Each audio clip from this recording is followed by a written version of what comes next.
अस्सलामुअलैकुम फ्रेंड्स, कैसे आप सब। उम्मीद करती हूँ कि आप सब अच्छे से होंगे, खुश होंगे, सलामत होंगे। मैं हूं तबस्सुम गुलफ शाह, आपकी दोस्त, आपकी होस्ट, लेकर आई हूँ आज बहुत ही इंटरेस्टिंग टॉपिक जो अभी बहुत ज्यादा लोगों में ट्रेंड कर रहा है।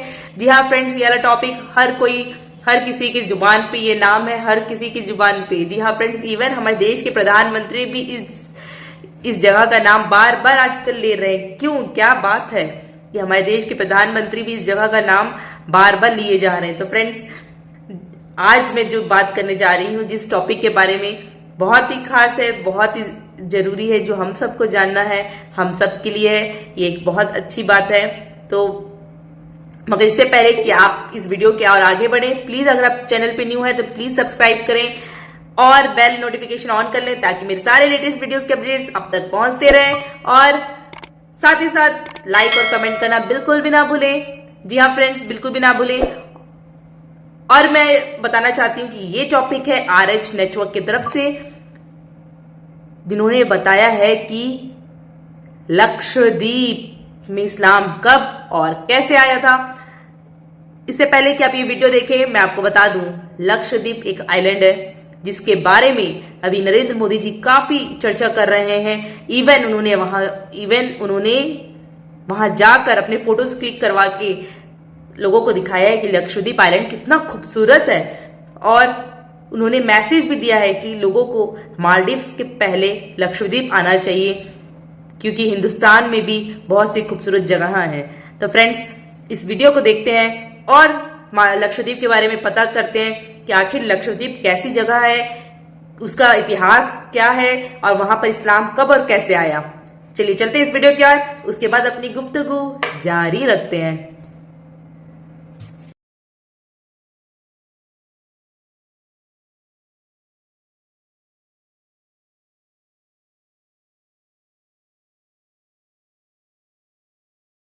तो पिछले 2-3 दिन से लगातार हमारे वीडियोस के कमेंट्स बॉक्स में अगर सबसे ज्यादा डिमांड किसी टॉपिक की आ रही है तो वो है लक्षद्वीप। वजह यह है कि क्योंकि पिछले 2-3 दिन से न सिर्फ इंडिया और इंडिया के पड़ोसी देशों में ही बल्कि दुनिया के कुछ बाकी इलाकों में भी ये वर्ड बहुत ज्यादा ट्रेंड कर रहा है। हर कोई लक्षद्वीप नाम के इस इलाके के बारे में जानना चाहता है कि आखिर ये इलाका कैसा है, कहाँ पर पड़ता है, ये कोई देश है या फिर कोई राज्य है, यहाँ पर रहने वाले लोग कौन हैं और अचानक से पूरी दुनिया में इसके चर्चाओं में आने की वजह क्या है। दोस्तों, मुद्दे पर आने से पहले मैं आप लोगों से एक छोटा सा सवाल करता हूँ। सवाल ये है कि भाई बताइए, हमारे इंडिया का वो कौन सा राज्य, मतलब कि वो कौन सा सूबा, कौन सी स्टेट है कि जहाँ पर सबसे ज्यादा प्रतिशत में मुसलमान रहते हैं, यानी जहाँ पर सबसे ज्यादा परसेंट मुस्लिम रहते हैं। मुझे उम्मीद है कि आप में से ज्यादातर लोगों का जवाब होगा जम्मू कश्मीर, मगर ये जवाब गलत है, क्योंकि सही जवाब है लक्षद्वीप, जहाँ की टोटल आबादी के 96% मतलब कि 96% लोग वो हैं कि जो इस्लाम धर्म को फॉलो करते हैं। इस गलत फहमी की एक वजह यह भी है कि क्योंकि ज्यादातर लोग अभी लक्षद्वीप से फेमिलियर ही नहीं हैं और जानकारी ना होने की वजह से जब कभी उनके सामने से ये नाम गुजरता है तो उनको लगता है कि शायद मालदीव्स की तरह ये भी समुद्र में पड़ा हुआ कोई ऐसा इलाका है जो अपने आप में ही एक अलग देश है। लेकिन दोस्तों, ये तो भारत की एक यूनियन टेरिटरी है और वो भी सबसे छोटी यूनियन टेरिटरी है। 32 से 33 किलोमीटर का पूरा एरिया, जिस पर 64 से 65 हजार लोग रहते हैं और वो भी 96% के करीब सिर्फ और सिर्फ मुस्लिम लोग।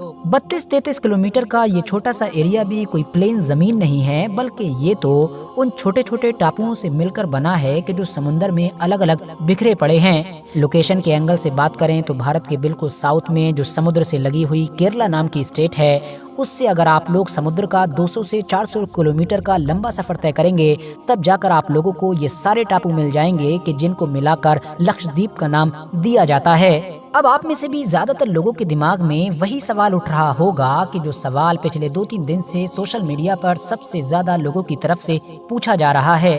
वो सवाल ये है कि आखिर समुद्र में इतनी दूर पर मौजूद ये इलाका भारत का हिस्सा कैसे बन गया। और उससे भी बड़ा सवाल तो ये है कि आखिर इतने दूर पड़े इलाके में मुसलमानों की इतनी आबादी कैसे आ गई, क्योंकि भारत के बाकी इलाकों में तो मुसलमानों की इतनी आबादी कहीं नजर नहीं आती है। तो दोस्तों, इन सारी ही चीजों का जवाब हमको इतिहास से मिलेगा।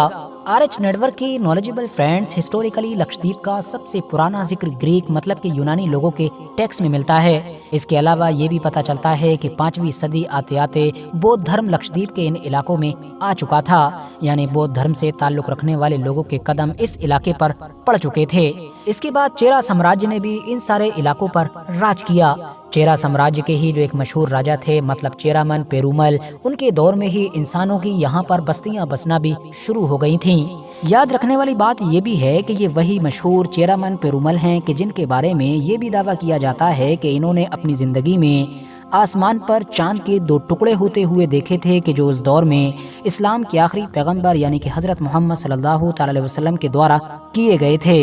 इसीलिए इन्होंने इस्लाम भी अपना लिया था और इनके ऑर्डर पर ही केरला में वो मस्जिद बनाई गई थी कि जिसको भारत के इलाके की सबसे पहली मस्जिद बताया जाता है।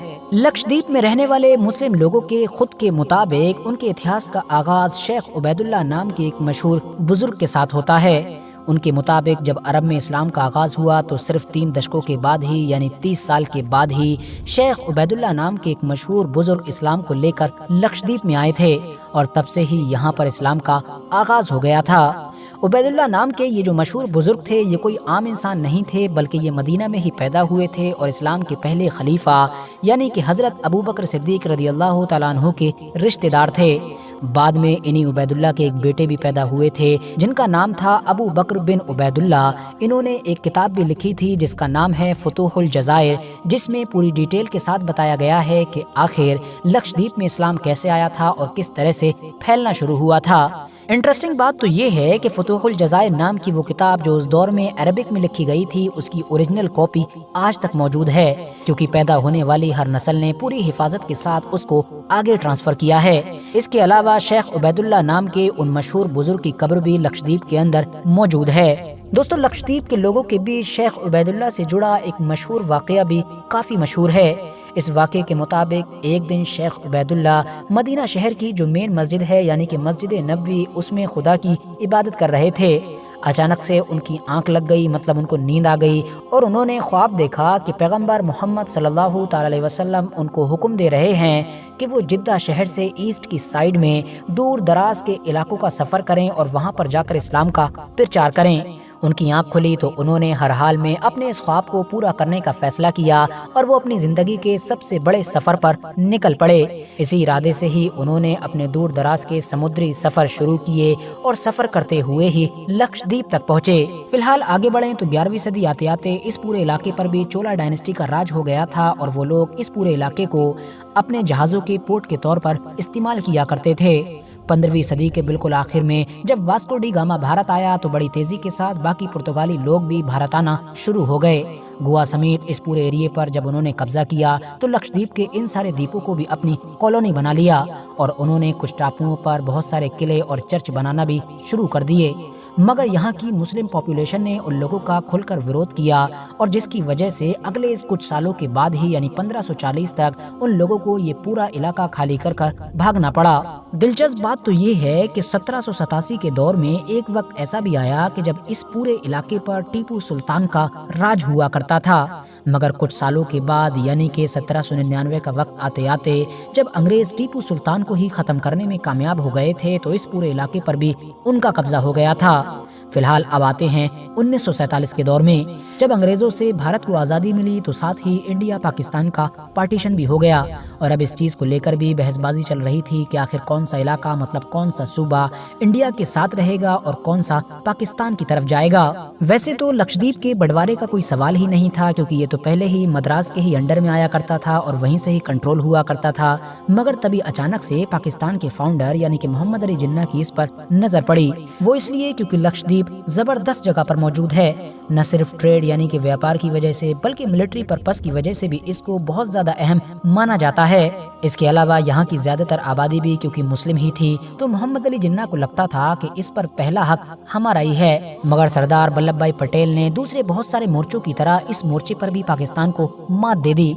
वो इस तरह से कि जब पाकिस्तान की तरफ से एक दिन इस इलाके को कंट्रोल करने के लिए अपनी आर्मी वगैरह भेजी गई तो जब वो लोग वहाँ पहुँचे तो ऑलरेडी वहाँ पर तिरंगा लहरा रहा था। कुछ रिपोर्ट्स में तो ये भी बताया गया है कि अगर पाकिस्तान की फौज उस दिन आधा घंटा पहले पहुंच गई होती तो शायद इस इलाके पर इंडिया का नहीं बल्कि पाकिस्तान का कंट्रोल होता, क्योंकि पाकिस्तान से सिर्फ आधा घंटा पहले ही इंडिया पहुंचने में कामयाब हुआ था। आखिर में रहा सवाल इस बात का कि अचानक से भारत में और दुनिया भर के दूसरे इलाकों में लक्षद्वीप की इतनी ज्यादा चर्चाएं क्यों होने लगी हैं, तो इसका जवाब है भारत के प्रधानमंत्री नरेंद्र मोदी का वो लक्षद्वीप दौरा कि जो उन्होंने अभी सिर्फ 2-3 दिन पहले ही किया है, जिस दौरे में उन्होंने बहुत सारे अपने फोटोज खिंचाए अच्छी अच्छी लोकेशंस पर और उसके बाद कुछ एक्टिविटीज़ वगैरह की समुद्र की और उसकी भी वीडियोस बनाई और उन सबको सोशल मीडिया पर शेयर किया और भारत के लोगों से अपील की कि जितने भी लोग एडवेंचर करने के शौकीन हैं या ऐसी जगहों पर घूमने के शौकीन हैं वो लक्षद्वीप ज़रूर आएँ। वैसे तो दोस्तों ज़ाहिरी तौर पर ये एक सिर्फ अपील थी कि जो एक पीएम ने अपने लोगों से टूरिज्म वगैरह को बढ़ाने के लिए की थी, मगर सभी जानते हैं कि ये सिर्फ अपील नहीं बल्कि इसके ज़रिए से पीएम मालदीव्स पर निशाना साध रहे थे। अब मालदीव्स पर निशाना क्यों साध रहे थे, मालदीव्स का भारत से आजकल क्या पंगा चल रहा है, ये सब कुछ जानने के लिए आप मेरी पुरानी वीडियो देख सकते हैं जो मैंने ऑलरेडी इस टॉपिक पर बनाई थी और जिसका लिंक डिस्क्रिप्शन के अंदर मौजूद है। आज की अपनी वीडियो को हम यहीं पर ख़त्म करते हैं। वीडियो अगर पसंद आई हो तो वीडियो को लाइक करने के साथ साथ अपने दोस्तों के साथ ज़रूर शेयर करें और इसी तरह की नॉलेजेबल। तो फ्रेंड्स, आपने देखा ये वीडियो कितना अच्छा वीडियो था, जिससे पता चलता है कि लक्षद्वीप में 96% मुस्लिम पॉपुलेशन रहती है। तो ये तो बनता ही है कि हम भारतीय लोग पहले लक्षद्वीप जाएं, वहां के प्लेस को विजिट करें, अपने भारत के इतने खूबसूरत जगह हैं वहां पर जाके विजिट करें, वहां पर जाएं, वहां पर अपनी छुट्टियां मनाएं। उसके बाद जब हम इंडिया टूर कर ले उसके बाद हम फॉरेन टूर पे जाएं। मालदीव्स भी बहुत बेहतरीन जगह है, वहां पर भी जाना चाहिए सभी को, मगर लक्षद्वीप आइलैंड भी बहुत खूबसूरत जगह है, यकीन मानिए बहुत खूबसूरत जगह है, वहां पर भी आप सभी को जाना चाहिए। इससे वहां के लोकल लोगों का इनकम में इजाफा होगा, वहां के लोगों में उनके आमदनी में इजाफा होगा और उनको हेल्प मिलेगा। और साथ ही साथ ये बात भी इस वीडियो के थ्रू देखकर बहुत अच्छा लगा कि लक्षद्वीप में इतने सारे इतना ज्यादा मुस्लिम पॉपुलेशन है और उस यहाँ पर इस्लाम लेकर आने वाला और कोई नहीं। हमारे अबू बकर सिद्दीक, हजरत अबू बकर सिद्दीक रज़ियल्लाहु ताला अन्हा के रिश्तेदार, उनको जब ख्वाब में इस चीज का हुजूर सल्लल्लाहु अलैहि वसल्लम का दीदार हुआ था, उनका हुक्म आया था कि आपको ईस्ट की ओर जाना है और वहां पर इस्लाम फैलाना है, तब वो यहाँ पर आए और यहाँ पर उन्होंने इस्लाम की दावत दी और इस तरीके से लक्षद्वीप में इस्लाम फैला।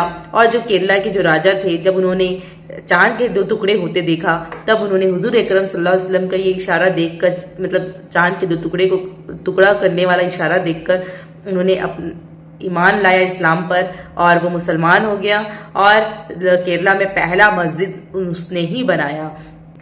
इन सारी चीजों को देखकर नॉलेज गेन होता है और एंटरटेनमेंट भी होता है हमारा, इससे बहुत खुशी मिलती है। फ्रेंड्स, आप लोग मेरे साथ हमेशा ट्यून रहते हैं, हमेशा मेरे साथ बने रहते हैं, तो मुझे आप लोगों का बहुत बहुत शुक्र अदा करना है कि आप सभी मेरे साथ हमेशा बने रहते हैं, मेरी दुआएं करते हैं। उम्मीद करती हूँ कि आपको मेरा ये वीडियो आज का पसंद आया हो। अगर आपको पसंद आया तो प्लीज लाइक तो बनता ही है, शेयर और कमेंट भी जरूर करें। उम्मीद करती हूँ आप मेरा सहयोग देंगे, मुझे मोहब्बत देंगे, मुझे प्यार देंगे अपना, और मेरे अगले वीडियो का जरूर इंतजार करेंगी। तो फ्रेंड्स, मिलते हैं अपने अगले वीडियो के साथ, तब तक रहिए खुश रहिए, खुशियां बांटिए, शब्बा खैर, अल्लाह हाफिज।